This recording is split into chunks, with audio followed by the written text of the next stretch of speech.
Friends నమస్తే. ఈ bullet for shadow Madhubabu గారిది నెక్స్ట్ పార్ట్ చూద్దాము. ఆ సమయంలో అతని కళ్ళకు చీకటి తెరలు చుట్టుముట్టబోతున్న ఆఖరి క్షణంలో రాజు అని వినిపించింది టర్నర్ కంఠం. పోతున్న ప్రాణాలు తిరిగి వచ్చినట్లయి శరీరంలో ఉన్న శక్తిని అంతా కూడగట్టుకున్నాడు షాడో. టర్నర్ షిటోని ప్రయోగించి క్విక్ అని అరిచాడు. డిస్పరేట్గా గంతులు వేస్తూ వచ్చాడు టర్నర్. పళ్ళు బిగబట్టి కుడి మోచేతిని గాల్లోకి ఎత్తాడు. శత్రువుల మెడలను విరగ్గొట్టడానికి ఉపయోగించే అతి ముఖ్యమైన టెక్నిక్ షిటో. వరుసలో పేర్చిన 15 ఇటుక రాళ్లను కూడా ముక్కలు ముక్కలు చేసేస్తున్నది. కొట్టవలసిన పద్ధతిలో కొడితే ఊపిరిని బిగబట్టి మోకాళ్లను వంచి శరీరంలో ఉన్న శక్తినంతా మోచేతిలోకి కేంద్రీకరించుకుని కొట్టాడు టర్నర్. ఫట్మని వినిపించింది ఒక శబ్దం. షాడో మెడ నరాలను స్పృశిస్తూ కోరలు ఒక్క జర్కుతో మెడ మీద నుంచి పైకి లేచాయి. అతని భుజాల నుంచి పట్టుకున్న చేతులు జీవం లేనట్లు వేలాడబడిపోయాయి. చెవులు చిల్లులు పడేట్లు అరుస్తూ ఎగిరి దాని డొక్కలో తన్నాడు టర్నర్. తన్నుతుండగానే ఇసుకలో కాలు జారి వెల్లకిల్లా పడ్డాడు. అతని కిక్ తాకిడికి లేచి 3 అడుగుల దూరంలో పడింది ఆ ఆకారం. గిలగిలా కొట్టుకుంటూ ప్రాణాలు వదిలింది.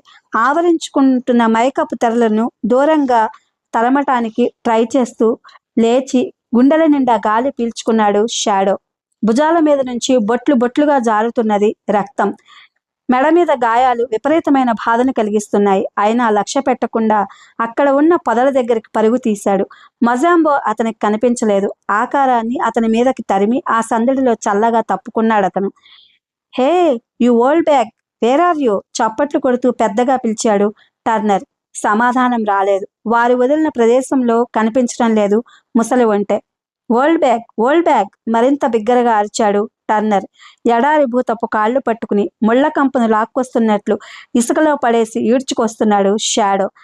అప్పటికి తెల్లబట్టం ప్రారంభించింది తూర్పు దిక్కు. మరింత ఆలస్యం కాకుండా గూడానికి పోయి మజాంబో వ్యవహారాన్ని ఫైనలైజ్ చేయాలని షాడో కోరిక. వారిని వేగంగా గూడానికి తీసుకుపోయే ఓల్డ్ బ్యాగ్ మాయం కావడంతో స్ట్రైట్గా దెబ్బతింది అతని పథకం. ఎడారి భూతాన్ని ఈడ్చుకుంటూ పోతే మధ్యాహ్న సమయం అవుతుంది. గూడాన్ని చేరుకునేసరికి దాన్ని తీసుకుపోకుండా ఉండడానికి వీల్లేదు. కులదేవత మాటలు అసత్యాలను నిరూపించడానికి ఆ ఒక్క ఆధారం చాలు. రాజు, కమ్ హియర్ క్విక్! ఉన్నట్లుండి బిగ్గరగా పిలిచాడు టర్నర్. ఎడారి భూతాన్ని వదిలి అటు పరుగు తీశాడు షాడో. ఓల్డ్ బ్యాగ్ అడుగు జాడల్ని చూస్తున్నాడు టర్నర్. షాడోని కూడా చూడమని సైగ చేశాడు. అతనంత ఎక్సైట్ కావడానికి కారణం ఏమిటా అని ఆలోచిస్తూ నేల మీద మోకరించి అడుగు జాడల్ని పరిశీలించాడు షాడో. తనంతట తాను పారిపోలేదు ముసలి ఒంటె. ఎవరో దాన్ని బలవంతంగా లాక్కుపోయారు. ఓల్డ్ బ్యాగ్ పాదముద్రలు ముందు కొట్టొచ్చినట్లు కనిపిస్తున్నాయి. కొన్ని బూటు జాడలు ఎడారి వాసులు ధరించే పాదరక్షలు కావవి. నాగరికులు ఉపయోగించే మిలిటరీ బూట్లు. పెదవులు బిగించి టర్నర్ వైపు చూశాడు షాడో. రాజు, ఎడారి భూతపు మరణంతో మజాంబో పని అయిపోయింది. వాడితో మాట్లాడిన నాగరికుల మిస్టరీ మనం ఈ బూటు జాడల్ని అనుసరిస్తే తప్పకుండా తెలిసిపోతుంది సాలోచనగా అన్నాడు టర్నర్. ఓకే, ఫార్వర్డ్ మార్చ్ అంటూ లేచి ఎడారి భూతాన్ని ఒక గోతిలోకి లాగాడు షాడో. ఎడారి జీవులు ఆకాశంలో తిరిగే మాంసాహారులు. దాన్ని నాశనం చేయకుండా గోతిని ఇసుకతో నింపి ఓల్డ్ బ్యాగ్ జాడల్ని అనుసరిస్తున్న టర్నర్ వెనుకగా అడుగులు వేశాడు. వంకర టింకరగా తిరుగుతూ 2 మైళ్ళ దూరం ప్రయాణం చేసింది ఓల్డ్ బ్యాగ్. ఉన్నట్టుండి కనిపించకుండా పోయాయి దాని జాడలు. ఆ ప్రదేశమంతా బూటు ముద్రలతో నిండి ఉండడమే అందుకు కారణం. అక్కడ నుంచి కొంచెం జాగ్రత్తగా ముందుకు సాగారు షాడో టర్నర్లు. వేసిన ప్రతి అడుగుకు 1-2 సార్లు చుట్టూ ఉన్న పరిసరాలను పరిశీలించి చూస్తూ మరో మైల్ దూరం ప్రయాణించారు.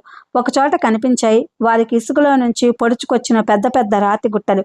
వాటి చుట్టూ దట్టమైన రక్కిన పొదలు నిలబడి ఉన్నాయి. ఒకరి వెనుక ఒకరుగా ఆ పొదల్ని సమీపించారు. వారిద్దరూ పొదల వెనుక కనిపించిన దృశ్యాన్ని చూడగానే కరెంట్ షాక్ కొట్టినట్లు అదిరిపడి ఒకరి ముఖాన్ని ఒకరు చూసుకున్నారు. తళతళ మెరుస్తున్న బరిసెల్ని పట్టుకుని కులదేవత విగ్రహం ముందు సమావేశమవుతున్న కరీబా వీరుల్ని చూసి విపరీతమైన ఆందోళనకు గురి అయింది కెటీనా. ఎటు చూసిన ఆయుధాలే కనిపిస్తున్నాయి. ఆమె కనులకు ముసలి ముతక స్త్రీలు పిల్లలు తప్ప మిగిలిన కరీబా వీరులు అందరూ ఆయుధ ధారణ చేశారు.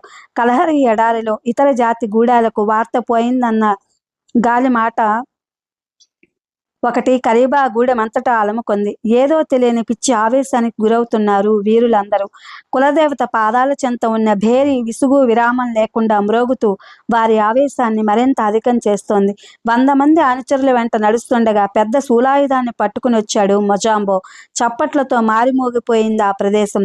జయ జయ ధ్వానాలతో దద్దరిల్లిపోయింది గూడెం. పరాయి జాతి మంత్రవేత్తను కులదేవత మాయం చేసిందట. తన మంత్రాలను ప్రయోగించి అతను మన దేవత నోరు కట్టేయడానికి ప్రయత్నించాట. అందువల్ల ఎడారిలోకి పోయి కూడా అతను ప్రాణాలతో తిరిగి రాగలిగాడు.